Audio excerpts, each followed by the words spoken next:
गोरगरिबाच्या पोरांनी मैदानावर लावल्या.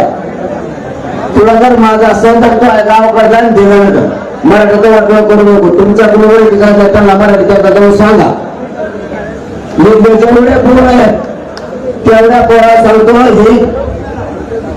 ही काही पैदाच गोष्ट दिसतात तुमच्या. तुम्हाला मोगम मराठीचं वाटलं करायचं. राजकारणाचं आहे कोण तू खाऊ नका. मी जर तिथं आलो ना तर त्याला पळून सुद्धा देणार नाही. कारण तेव्हा तुमचं कोणी जवळ केलं असलं त्याला मला अर्धा घालून ते मोकळं करावं. सरकार ऐकत नसल्या त्या गोष्टी मी आंदोलन सोडून गेल्या त्या गोष्टी विनाकारण त्याचं कारण सांगतोय बोलायचं. सीएसटी बसी 25-30 जण माकडं त्यांच्यामुळे आपले 18 किलोमीटर लोक थांबले तिथे यायची. हे 2% सुद्धा लोकांनी दिलं.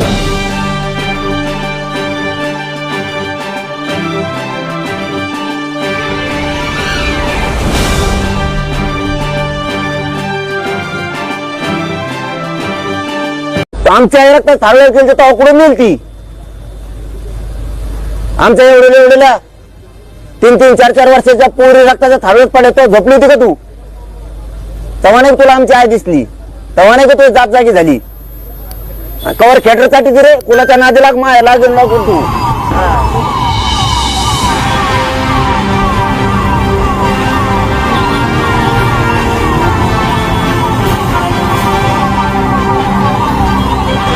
पाटिल आपकी नींद हराम कर चुका है मुझे मालूम. उसकी समाज ने उसको अपना नेता मान लिया. मैं सलाम करता हूं मराठा समाज को कि मुत्तहदा तौर पर आपने अपने नेता को बना दिया. और हम तायीद करते हैं कि मराठाओं को रिजर्वेशन मिलना चाहिए और झक मराकर देना पड़ेगा चाहे सरकार किसी की बने.